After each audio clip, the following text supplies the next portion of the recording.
Welcome, all you online people. It's so great to see you, and I hope that you'll have a good rest of our little discussion here. I'm going to read the passage to refresh us on what Reid was talking about as he heads on over here.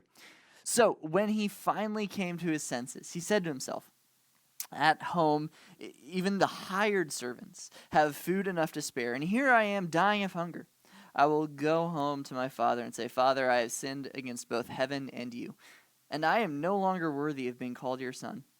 Please take me on as a hired servant.' So he returned home to his father, and while he was still a long way off, his father saw him coming. Filled with love and compassion, he ran to his son and embraced him and kissed him. He said to him, 'Father, I have sinned against both heaven and you. I am no longer worthy of being called your son.' But his father said to the servants, 'Quick, bring the finest robe in the house and put it on him. Get a ring for his finger and sandals for his feet, and kill the calf we have been fattening.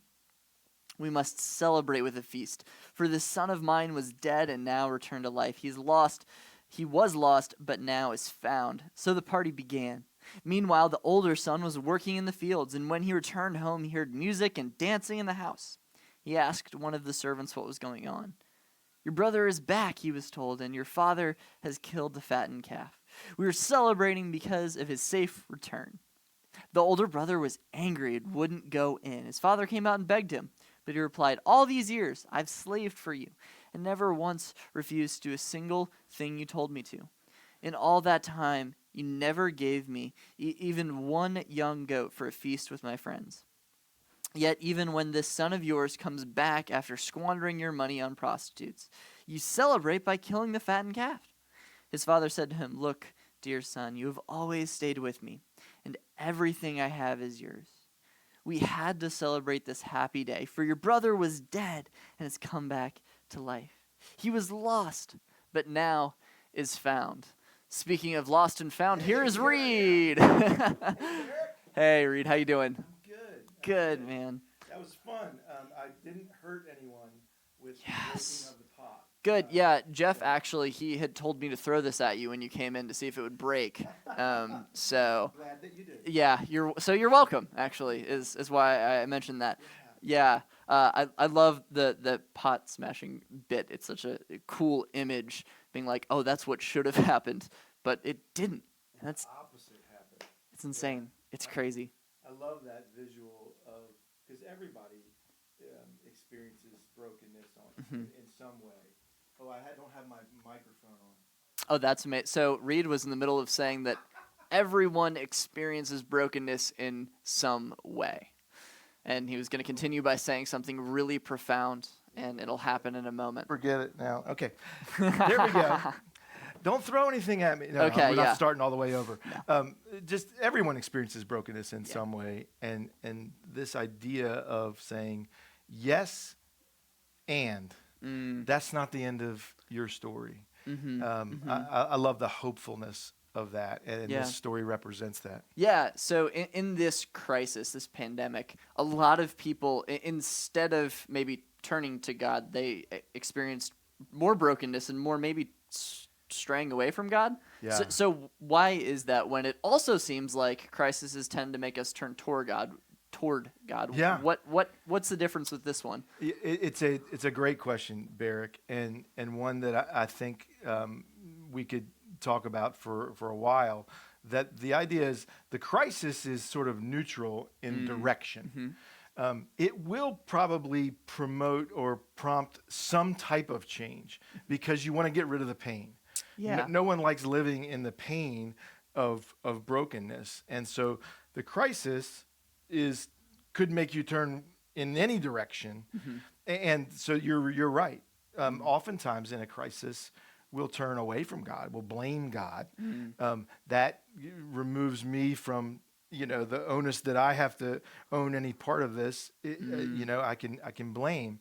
But the idea of the crisis being neutral, and you know this because you've seen people who have gone through the same struggle. Yep. And one person turned one way and the other person turned the other way, right? Oh, yeah. Yeah, and so it is an opportunity, but the crisis won't make the difference about which way you turn.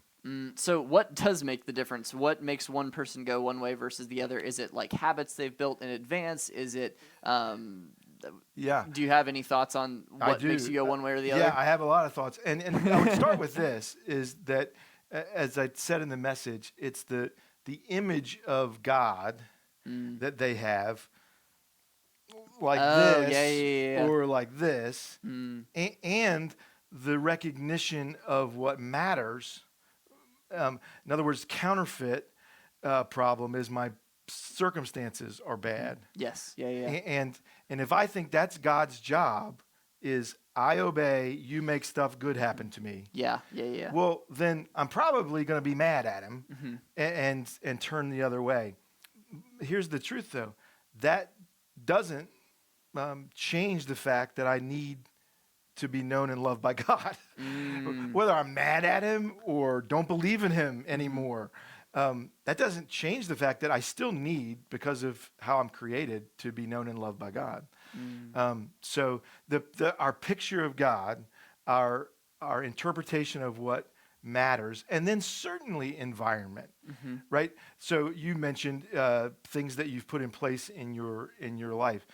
Community would be one of them. If you have some friends who see you take a left turn and they go, "Hold on, Barak." Yeah, yeah, yeah. You know, I know that's what it feels like. You know, that certainly will be a part of it as well. So, something you said earlier makes me want to ask, why do we, as humans, not like to own our own actions? Why do we want to blame it on God or our circumstances or our environment? Why don't we want to, and certainly, not everything is bad stuff happens to us, and it might not be because of our actions. Absolutely. But sometimes it is, and we don't want to own it. Let's don't skip over that, because I think sometimes, erroneously, every bad thing that happens is, the devil, and everything you must have sin in your life, because this happened. Yeah. And that's not at all what Jesus taught. Yeah, I mean, no. certainly the fallen world is the reason that things happen like that. So I think that's first. But then your question is, why do we like to blame others? It's because it absolves us of responsibility. If it's your fault, then I can just complain about it. I don't have to change anything. Oh, yeah. In me, right? Ooh. And I can just say, well, Barak, he's a bad friend, and he did this and that. But if I want to actually change anything, I have to take responsibility, and not responsibility for stuff that I can't control. Right? That's a recipe for just feeling defeated. If I'm gonna, I can't change the pandemic. Yeah. I can't. And if I thought that's what I needed to do, I would be very discouraged. Now that's an extreme example, but to own my part of it, my responsibility, and to change the things that I can change that are me, instead of blaming, that actually works. It's really hard, but it actually works. Yeah, yeah. That's awesome. Thank you so much, Reid. That's all we have time for. Thank you so much, all I of hope you you for will watching. respond. I hope this was helpful, and let us know how God's speaking to you. God bless. Bye, everybody.